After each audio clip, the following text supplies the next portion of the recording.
All right. Good morning, afternoon, evening, everyone. We'll give it a couple minutes, let people enter. Taylor, always good to see you. Kristen Cushman, good to see you too.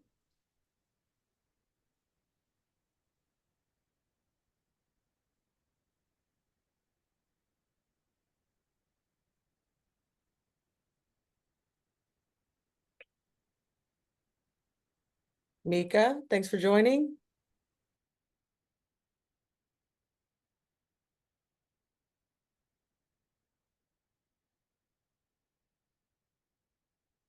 All right, let's go ahead and get started. Hello everyone. Thank you for joining us today for a Green Sports Alliance webinar. For anyone getting to know the Alliance, we are a membership-driven organization. We exist to leverage the power of sports to promote healthy, sustainable communities where we live, work, and play. If you're interested in becoming a member, you can email me. I will put my email in the chat. Before I hand it over to our panelists, a few updates about the 2025 Summit in Miami. First, thank you for joining us today. I'd like to give you the friends and family discount to register. I'm going to put a discount code in the chat if you haven't registered already. This is to thank you for our support in our webinars. If you're interested in getting some event planning and executing experience, you can fill out this volunteer form. For anyone who wants to know more about the summit, you can schedule some time with me to become a volunteer. It's a 3-day event, some great hands-on experience as a volunteer. Just let me know, and I look forward to meeting you. And feel free to pass this along to your friends, colleagues, students, or anyone you think that would be interested as well. It comes with the complimentary ticket of the 3-day summit, as well as all of the meals for those 3 days. And finally, if you're planning on submitting an application to win one of our awards, either the Play to Zero, Innovation, or Community Impact Award, you have until April 4th to submit. And you can email Mika on my team. He is in charge of awards. I'm going to put his email in the chat right now. And let me hand it over to our panelists. Today, we are discussing emissions reporting, operational efficiencies, and global leadership as it relates to the UN Sports for Climate Action. And we are joined by Dave Newport. He's a 30-year veteran sustainability leader with broad experience in sports sustainability with the University of Florida, University of Colorado Boulder, and the Pac-12. And he's an original member of the Green Sports Alliance Board of Directors. Currently, he serves as the strategic advisor for Blue Strike Environmental. And Angie Gilbert is a seasoned zero waste professional with 15 years of experience creating and managing best-in-class sustainability programs for television broadcasts, professional and collegiate sporting events, concerts, and more. Her event background is rooted in developing sustainable programming and practices for remote television productions at ESPN. In the fall of 2015, she joined the Environmental Center at the University of Colorado Boulder to continue the mission of zero waste campus operations. I've had the pleasure of working with Angie. She is absolutely wonderful. And Abby Bean, the Blue Strike Environmental is one of our Play to Zero partners and sports greening movement partners. Abby is also wonderful, as is Dave, of course. And she's the developmental director for sustainable sports and entertainment at Blue Strike. And she's here to answer any questions that you may have as the webinar continues. If you do have questions, if you go into the thing at the top, it says Q&A. You can type your questions in here and Abby can hopefully answer them. If she can't, we will get to them at the end. And I'll let Abby take it away. Sure. Okay. Thanks, Katie. Can you hear me? Yep. Okay. First, I'll say thank you to everyone for joining today. We really appreciate it. I also want to thank GSA for having us and putting this together. Blue Strike Environmental has been a member at GSA for several years now. And I'll just give you a little bit of background about the company before we dive into the presentation. We have offices in California and in Boston and satellite offices in other parts of the US. And we have three divisions. We have Energy and Climate Division, where we do a lot of climate action planning for local jurisdictions and local governments. We also do GHG baseline tracking and decarbonization planning and implementation, LCA work, and then for events and venues, we do many types of certifications, including ISO 2012-1, sustainability programs such as zero waste planning and implementation and fan engagement. And we also have an engagement and resiliency team, which focuses on facilitation projects and helping entities meet legislative requirements, particularly at the state level. And Katie will provide my contact information as well, I believe. So if you want to reach out to Blue Strike or to myself after the webinar, we would love that. And like Katie said, I'm going to try to answer any questions as we go along in the chat, in the Q&A box. Next slide, Katie.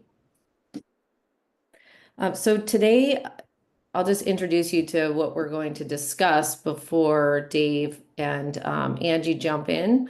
So the discussion today is focusing on the United Nations Sports for Climate Action and framework. And so we're going to go over the framework itself, as well as the global growth of signatories to the framework, and the case study that we have with CU Boulder here and their data collection strategy, as well as a focus on scope 3 tracking. And then Dave will also talk about principles for this framework, as well as operational opportunities to implement the framework and create efficiencies.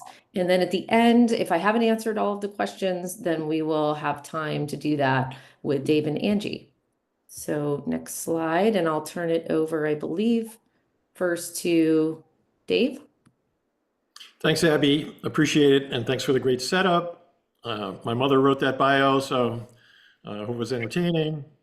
And I'm happy to be here today on behalf of Blue Strike Environmental to talk about some of the work we've been doing together and apart for the last 30 years, basically, since this whole genre, if you will, of sports sustainability has started to emerge. And that takes me back to really the beginning of the 2000s when at the Swamp in Florida, home of the University of Florida Fighting Gators, we hosted the first fully sustainable football game, which was a mess. But we learned boatloads of stuff from it. Since then, the industry has matured, and now we have this framework that has moved forward from the UN called Sports for Climate Action. And CU Boulder was the first to sign on to that as a university in the United States. And as you can see, it's grown well, and it's got partners of some repute all over the world. And so a lot of, in terms of strategy, there's a lot of benefits to following this path, which really codifies and leverages a lot of the work that many places are doing already. And first and foremost, as you all know, sustainability work saves money. So it's always got a solid business case just for strengthening the bottom line through cost savings. But more favorably, perhaps, what we've learned along the way is that you create new revenues. That by creating sustainability assets, you have transactional properties with brands who want to support those assets and thus celebrate their own work in that sphere. And we've sold literally millions of dollars worth of sponsorships to brands over that period of time who wanted to talk about the things that they were doing and were using us as a gathering point that influenced fans to act similarly. That strengthens the fan connection, and that's a huge thing for any sports organization, college, pro, amateur, whatever. It's all about fan connection. People got to come to the games. They got to feel good about the sports organization. And by seeing the sports organization do the right thing and ask them to be part of it, they feel better about the stuff because it's a place where they can actually show up and support the team in something besides buying hot dogs and tickets. And take this work at home, take it home to their home, work, and play, and be more sustainable 365 days a year, not just on game day. This is an amazing strengthening point. There's tons of case studies on that. Likewise, as you can tell, here's an opportunity by signing on to this framework to show up with the finest in the world. Be a global leader, not just a leader in Gainesville, Florida, or even Atlanta. Global leader, working with pretty big name organizations, the IOC, UEFA, et cetera. This is a place where you become a renowned leader in the vanguard of sports sustainability, and that gives you more shrift, basically, with potential partners, more visibility. So that's the highlight of the sort of benefits. Next slide, if you would. We'll just run through really quick what some of the to-dos are. CU Boulder signed on in May of 2019, along with some other universities. Got a nice letter back from the executive director of the United Nations, all this stuff. And we're being asked to do things that we were doing anyway.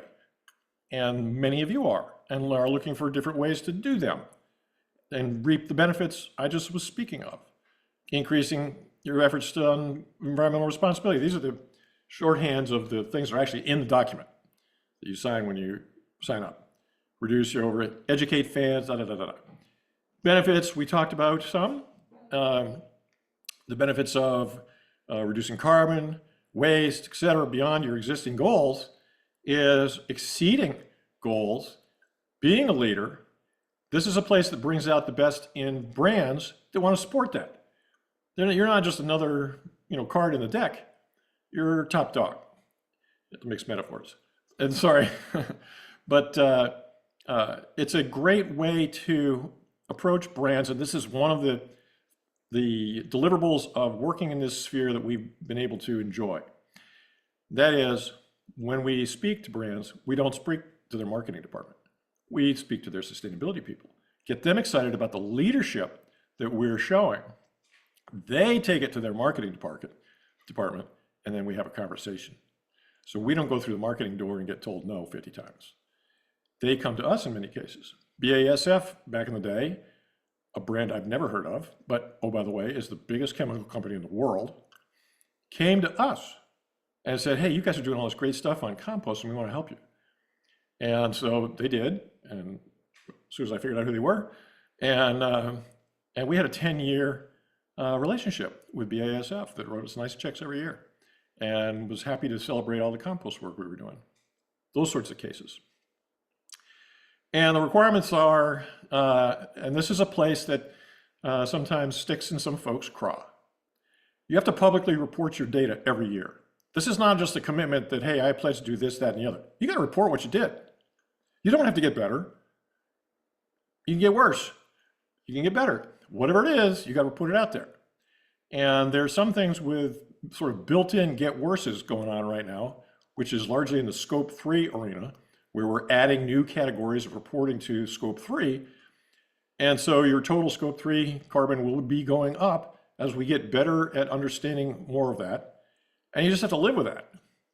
And the brands, the sustainability people at the brands, they understand that as well. Hey, these guys are really trying to be transparent and impactful on things like carbon. And we want to be part of that. So actual data reporting annually, so forth, and a strategic plan. So not just a one and done, a strategic plan of how you're going to do it. This is a place where working with Blue Strike at CU Boulder was helpful because we could rely and link and leverage the overall carbon plan for the entire university, not just athletics. And so much of the leadership and strength of that commitment was backed up by the entire organization. In the professional sports arena, having the support of obviously ownership of whatever professional sport it is, and ideally, like in the NBA, support up into the commissioner's office helps a lot at opening doors and getting a commitment.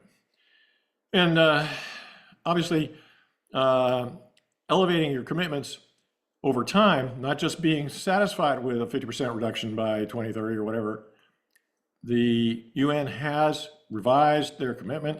It's getting marginally more stringent in this past year. Angie will talk a little bit about that. And some of those are kind of a pain in the neck, but you see where they're going. We can't be just, satisfied with de minimis efforts. We all know that we've got a tiger by the tail in terms of climate action, and we need to, prosecute that. So with that, I'll turn it over to Angie and ask her to talk a little bit about what is going on at CU Boulder, and look forward to any questions and conversation with you all down the road. Perfect. Thank you, Dave. Thanks GSA for hosting this, and I am really excited to be here and share this with you all. And also, now that Dave has moved on to Florida and we miss him at CU Boulder, it's nice to be able to see his face and work with him a little bit more. Go Buffs. Great. So when we signed on to the Sports for Climate Action in 2019, I was still really immersed in zero waste field, but also very much a part of our Ralphie's Green Stampede program, which is our sports sustainability.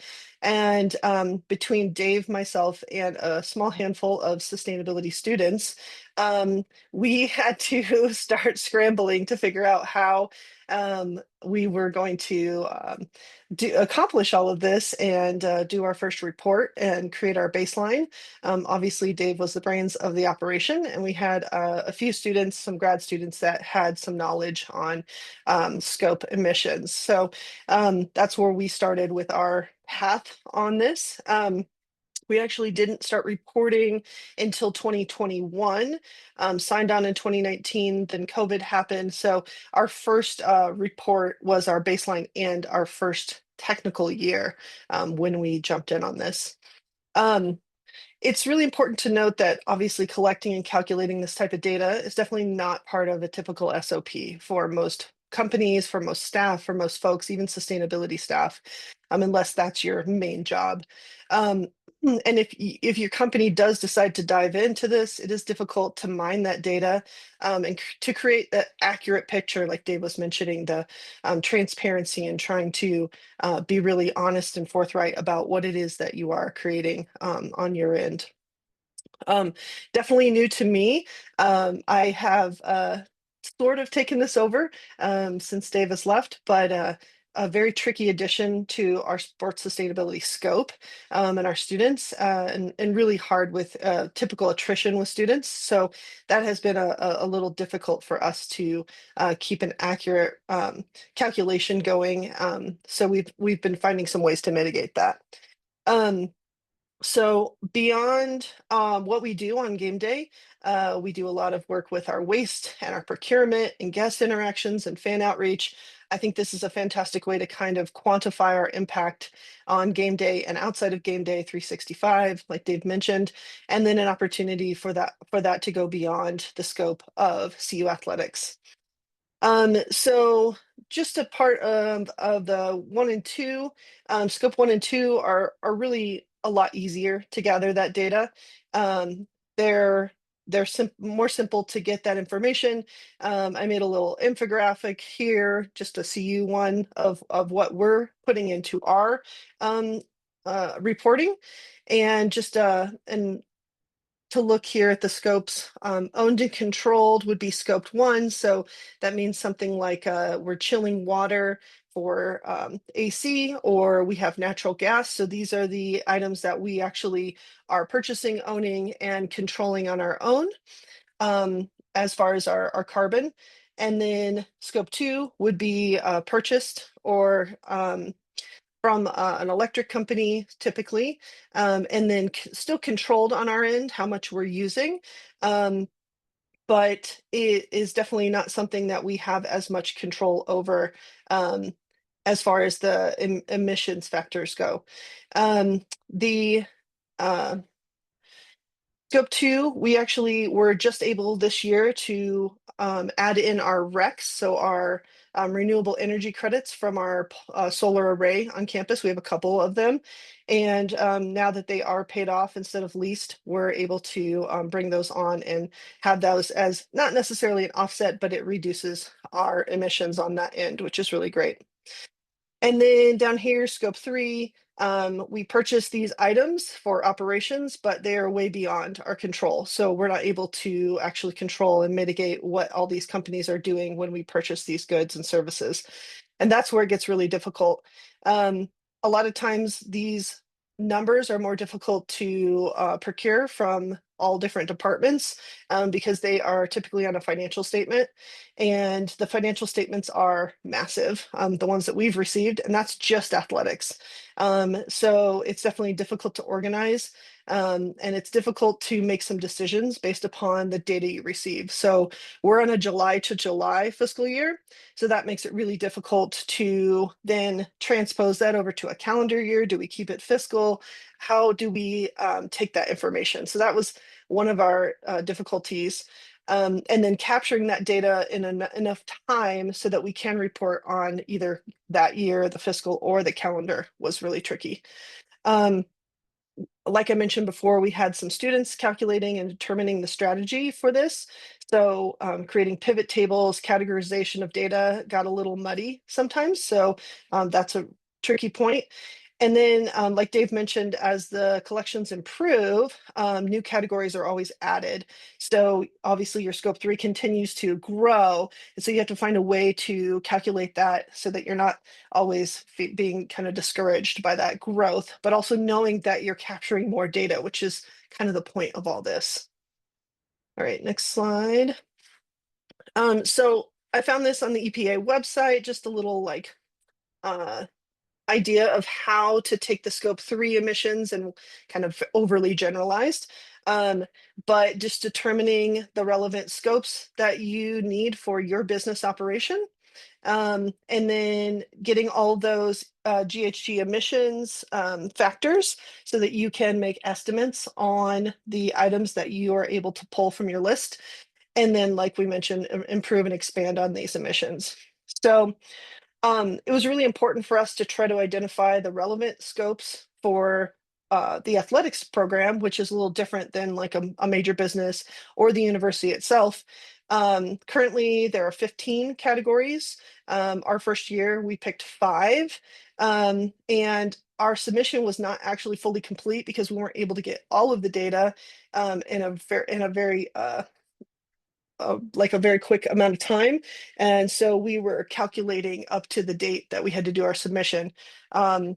It's definitely really important to us that we stay up with the submissions because as you delay that, you actually can be disqualified or pulled out of that, and you have to get back up to date with that. So we wanted to make sure that we submitted on time and with as much data as we possibly had. In 2023, we redid our 2019 calculations and actually added some of our missing metric tons, which I thought was important to us to bring at least our 2019 up to as big as number as we could, so that we had as many metric tons to then jump off to the following years and see the relationship between those. Currently, we are looking into potential 4 to 5 more categories in this scope 3. So we'll see how that goes. We have some students that are working on campus now and want to actually dive into this and learn more about this program. So, all right, next slide. So over here on the left are the principles from the UN that we signed on to by pledging into the framework. The biggest lifts, I think, for us are going to be number 1 and number 2. We are aware that we're already in 2025 and signed on in 2019. So we only have about 5 years to reduce by 50%, which is the main slogan that they use and the goal. But still feel like we have some time to really get a resilience plan for our athletics program. and to maybe potentially work with some of our stakeholders that Dave mentioned. We have our Levy food service, and then some of the folks that sell our merchandise, our Fanatics folks. So just interested in how we can partner with them. The energy team on campus helped a bit with the CAP, and we're actually going to enlist them to help us with some of this moving forward. So they're going to help create a dashboard to store all of our data, and they're amazing whizzes at math, and they see all this day in and day out. So it's a really great opportunity for us to learn from them. And they do help us capture our scope 1 and scope 2. We did calculate it for the first couple of years separately on our own, just to make sure we were understanding the principles behind what we were doing. And this helps, at least for me, doing the calculations actually helps me understand a little bit of what we're trying to accomplish. But having those folks do it is really helpful moving forward. And having that dashboard is going to be really, really helpful for us, because then it won't be as confusing and as complicated to calculate our scope 3. It'll still be confusing and complicated, but the math part will still be there. So once we have this document, I'm hoping they'll be able to give us some comparisons and trends and give us some ideas of where we can start focusing in on our scope 3. We are really looking forward to making a climate strategy plan with the CU athletic program. Obviously, they're really busy right now and hustling hard with NIL, and we're trying to we have 7 football games coming up this season, so our impact is growing. And to do all the NIL work, they're also hosting maybe 5 to 7 concerts. So our climate impact continues to expand, and this is really, I think, an important time for us to create new strategies to mitigate our operations. Our main campus, like Dave mentioned, just published a climate action plan with Blue Strike in 2024. And we're really looking for some opportunities to leverage efforts and focus alongside the momentum that's happening on our campus right now. Excuse me. One of the big things that is happening is we're finally getting a reusable service item plan and pilot going forward in some of our small cafes, something we've been working on for a long time. And I would really like to bring that to the athletics program as well, especially day-to-day operations and training table. So I'd like to use the momentum that campus is kind of using and that program, and try to utilize that and get that and integrate that into our athletic program, because it's already happening on campus. So and then just a kind of a note, we already do a lot of things in the area of fan engagement, waste diversion, disposable service item procurement, like compostables that are CMA approved, food recovery on game day. But we're really hoping this will help also decarbonize some big areas like travel and day-to-day operations. So overall, hoping this project is a huge value add, like Dave mentioned, to our athletics program, utilizing the sports platform that the Buffs have, and kind of leveraging our operations with staff and fans to be more sustainable on and off the field when we are looking at our athletics program. So I think Dave's going to talk a little bit about some operational efficiencies.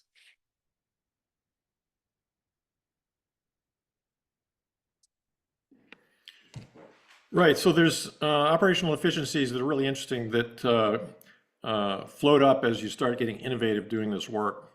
And one of the places where I've been very pleased and have benefited from participation with the UN is the UN has ongoing working groups that are the principals of all these organizations that have signed on, that meet monthly, quarterly, and talk about different aspects of this. And you hear the opinions and the work that these other great organizations are doing all over the world. So just that conversation stimulates brain cells, and new ideas come into play, and you're able to do this.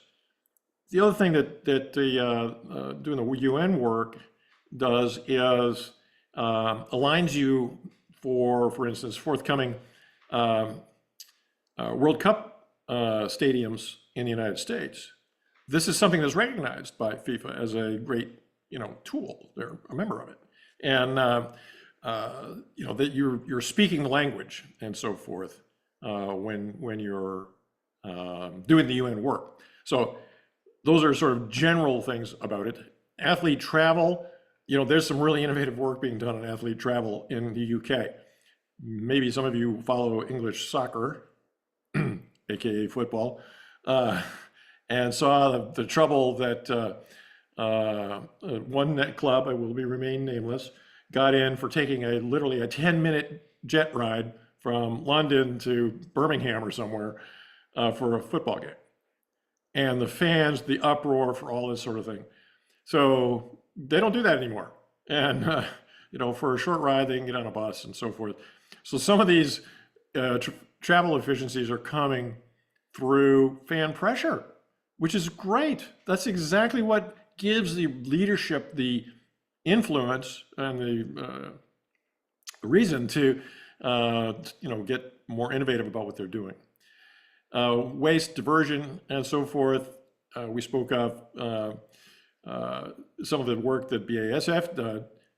They, along with our work on campus, they went around to the local generators of compost in the Denver metro area, which is a big market, and met with them and said, hey, we want to really start stimulating. How can we work together on it? So we had the brand associating with us on the ground, and they weren't just showing up and putting their shingle in the out and on the big screen because, oh, by the way, nobody knew who BASF was anyway, and they were out there, beating the bushes and so forth. That helped with fan engagement. And at the bottom line, in the long game, is there's work now being done through Wall Street investors and others to codify the carbon content of various products and put out databases where you can buy the low carbon or the high carbon version of a softball or a football or a uniform and so forth. And so you can start building into your purchasing lower carbon stuff, or at least considering that as part of the spend as you make those purchases, because obviously price, availability, et cetera, are all things that we have to worry about. But there's another criteria that's entering the conversation. And again, this is being spawned globally. And so it helps you give that sort of legitimacy to your purchasing director. And it's not just, the sustainability guy saying, hey, we got to buy all this green stuff. With that, I'll pass it forward to the next slide. I love when we have time for Q&A. Thanks, Angie. Thanks, Dave. Abby, I think you had a question for them in the meantime. Yes, just one question. I think it's a question / comment, something maybe important to state, which is asking both Dave and Angie what they think the significance of this particular framework is versus other frameworks and certifications, because there are so many others out there and we can sort of get lost in figuring out, which path should we take. So maybe I'll ask Dave first. Sure. Well, the first thing to know is that basically most of the data that goes into the UN, you're creating for other reporting structures anyway. So it's not like you have to go generate new information.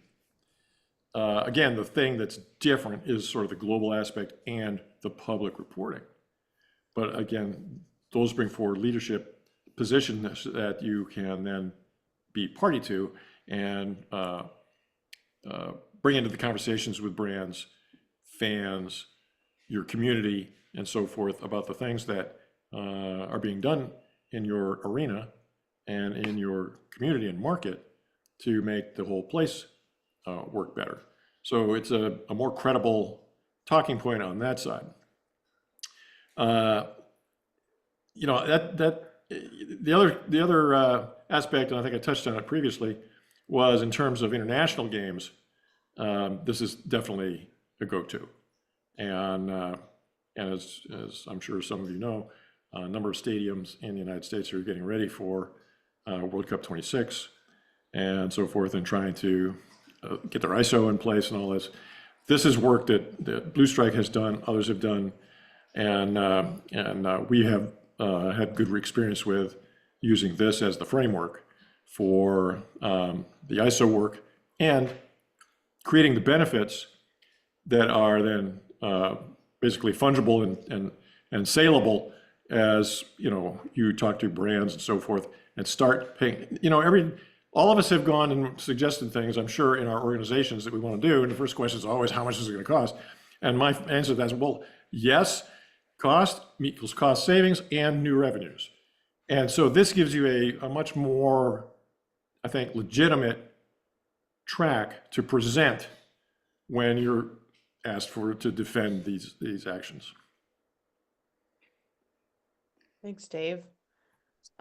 Speaking on that, go ahead, Angie. Yeah, I was just going to say, I think it's really important to note, like, what is your actual intention? I think one of the big things being in waste the last 15 years and really focusing on zero waste, I love the aspect of hands-on work, and it's very tangible. It's something that we call it, like a gateway to sustainability. When someone recycles that first can, or sees the action of food waste capture and composting, I think they get really excited, and there's a lot of momentum with that. And we are looking for some other certifications outside of this, looking with the Atlas Zero Waste with the post-landfill action, trying to get a waste characterization on campus, or maybe a true zero waste, some of these other certifications. But, for me, it's sad to see how small, or Dave uses the word de minimis, waste is on this entire scope. So when you're looking at all these other factors, waste is obviously important and very tangible, but so much smaller on this scope. And so it was really great for me to see that there are all these other factors, all these other items that are happening to make game day happen, to make business operations happen, that are really, really important. And our biggest stretch now in sports sustainability and our program is equity and inclusion, and trying to get social justice aspects, and waste is one of them. But these are really important things to take into consideration, and now we can identify them and start to make a difference and a change. And that's something that CU has always tried to be kind of on the front end of, to make sure that we're holding everyone accountable, not just ourselves. So Thanks, Angie. We have a question from the audience. What was the primary motivator to take the pledge? Which departments at CU fund this kind of work, and how do you report back to them? Well, I can talk about that a little bit. So it was 2019, right, when we signed on. We'd had several sponsors for a number of years prior to that are multinational corporations that have operations globally. And when a global structure came along, such as the UN Sports for Climate Action, that we could communicate back to those brands that, hey, we're doing this stuff here that is consistent with your operations in perhaps countries that are more inclined in this direction than just the United States. But this is something you can take back to those nations and say, hey, Pepsi, one of our major sponsors, BASF, one of our major sponsors, and there were a couple others I'm just trying to remember them in my head right now, that basically had international operations that we could go back to and say, hey, we're doing this stuff here, you all are supporting it, really appreciate that, and here's why that's important to your international operations. Take that back through your communications and marketing people. So again, the upside of this work is both carbon reduction, but new revenues, and taking care of your existing clients and existing sponsors helps with getting new sponsors. And that's, I think, often what is forgotten in the sports sustainability arena is the opportunities for new revenues that this work accrues to. And so working very closely with our marketing department and so forth to make that happen was key to this.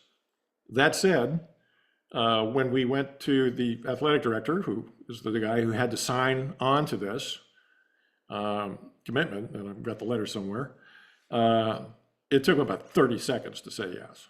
and maybe not even that long, because he had confidence in what we'd been doing for him. So to answer the question, what department, it came from our department where Angie works and I used to in the environmental center, which is separate from athletics, but we're like this with athletics. I mean, we're complete partners, and Angie has a large reason for that.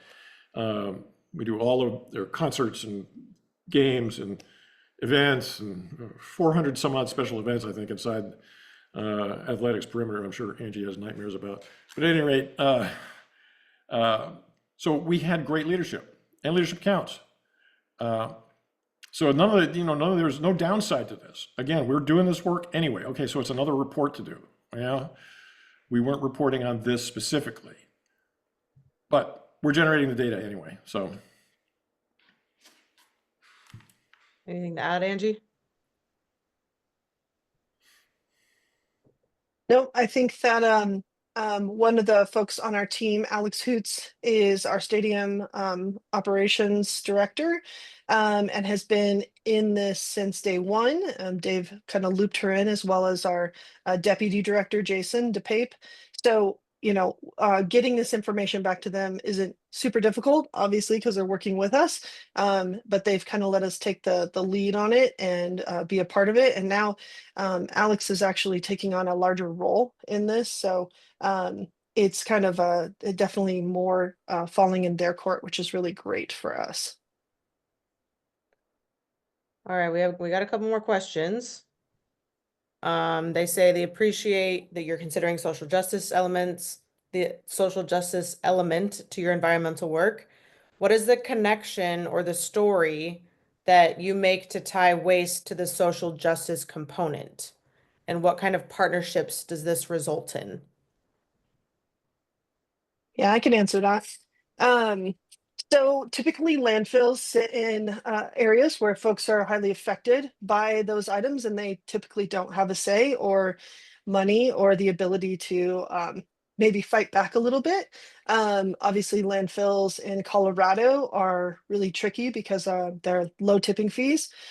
So we get a lot of stuff landfilled here, a lot of toxic materials and things that shouldn't be in the landfill. So that's one of the parts that we tie in with social justice.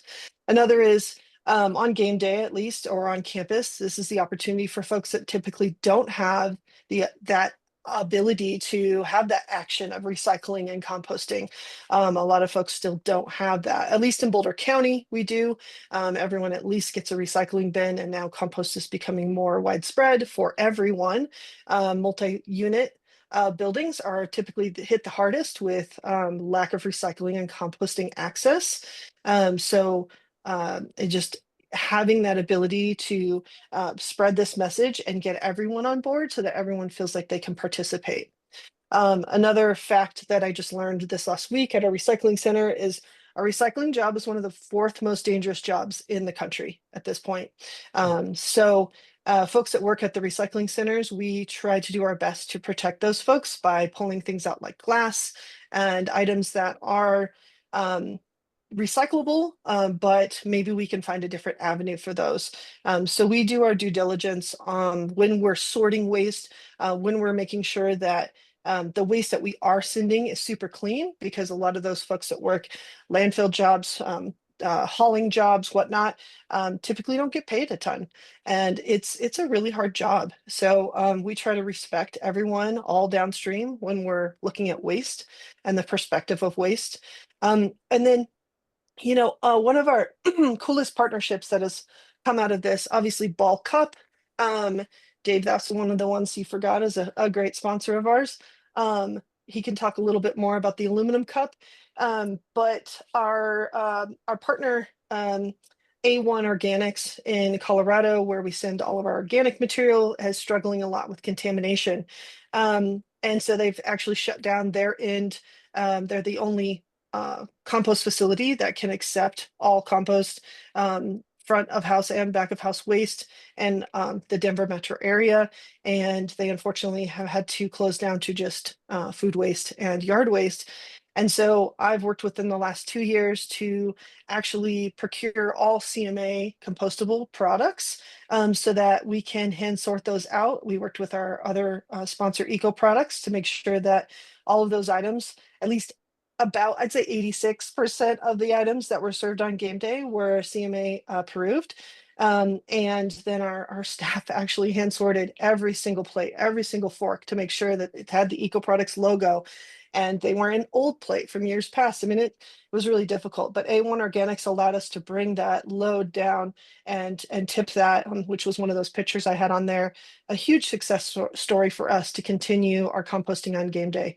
So that facilitated a really great partnership, and now they're trying to figure out a way to pilot this with other events and other businesses and see if it's possible to do this beyond. So kind of working through that difficulty and contamination on the compost end, which is becoming a really, I mean, we're doing recycling great, not here in Colorado, but across the nation, it's doing all right. But composting is our next big feat to tackle as far as waste goes. Yeah, that's been a big topic for a long time. If I have any advice for anyone, go visit your facilities. It will just give you a perspective of what goes on behind those closed doors and can really help you just with the knowledge of what to do with what when you're separating or trying to implement at your own perspective organizations. We have one more question. How do you think about setting ambitious goals? How do you measure yourselves against a certain baseline or rubric? I can start with that. Uh, um, if you're a member of ours, or if you just need some help, we're always open to just helping whoever needs it. But we have a tracking platform called Play to Zero. Basically, you enter your utility bills, and then that's your baseline is yourself. And then as you start to continue best practices throughout the year, you can look at it the next year, and that's how you measure how well you're doing. We know that it's not a one size fits all. The universities are very different than an MLB field or an NFL field, basketball, hockey. So to compare one to the other is apples and oranges, and we encourage you to just compete with yourself. So see how much better you did from last year. And we also reward you for that. You can get awards, like I was saying at the beginning, at our summit every year. But that's something that we can help with, and I'll pass it to Dave or Angie or Abby. Goals. I love goals. I'm always struck by I think it was a Yogi Berra, might have been somebody else, who coined the obvious. If you don't have goals, it's the same as you don't really know where you're going, but you're going to get there. And so the idea of having goals, first of all, you got to have a goal, right? And if you want to be a leader, it needs to be a SMART goal. So we've all probably done SMART goal scenarios, which is, what's a SMART goal? It's, I can't remember the acronym now, but it's measurable, accountable, reportable, transparent. What's the S? At any rate, stretch goals. So ambitious goal is a stretch goal, right? You want to put a little higher, but you got to squeak a little bit to get there kind of goals. And you've come up short a little bit, okay, but you were trying for a higher goal than perhaps others. It's all about leadership. The leadership in this arena is your monetizable asset, period. If you're not a leader, you're just a player. You're just, another lump of coal. And you don't have that asset when you have conversations with brands, community members, supporters, fans, in order to hang your hat on it. You're just another one of them, just another one of them. So if you want to be a leader, you got to be a leader. And so stretch goal, a transparent stretch goal, allows you that legitimacy, that honesty, and frankly, sometimes that you have to bring that humility, because you're not going to hit those goals, into a conversation that establishes credibility with all of your partners. And if you don't have that, you got nothing. Thanks, Dave. Very well said. It looks like that's it. If any of the panelists have anything to add really quick. Let's see something from Joe. Joe said, thank you Cool. to you guys for sharing your experiences and letting us join for the event. Thank you, Joe. I just put the code for a discount to the summit in the chat. We hope to see you in June in Miami. And my email is in there. Abby's email is in there if you have any questions for Blue Strike. We look forward to meeting you guys, maybe eventually. Thanks, Angie. Thanks, Dave. Thanks, Abby. Thank you. Thank you all. Thanks Thank to everyone who you. participated Yep. too.